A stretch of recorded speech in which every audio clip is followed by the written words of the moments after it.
Welcome to AiCare tutorial series. In this tutorial, I'll walk you through how to manage administrators.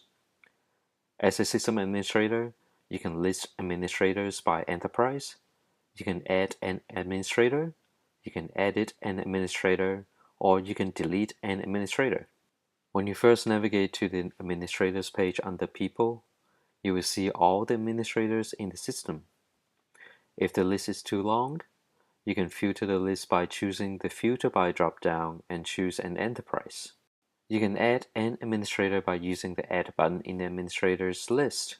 Click the Add button and the Add Administrator dialog will be displayed.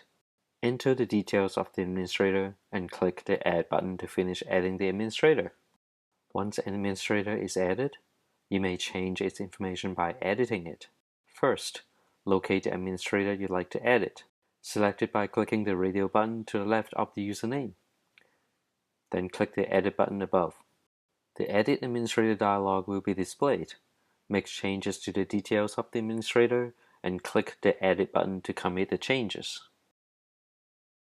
If an administrator was created by mistake, you can delete it.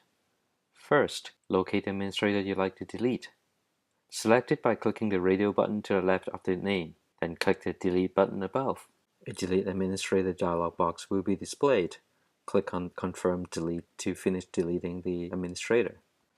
This concludes the Manage Administrators tutorial. Thank you for watching.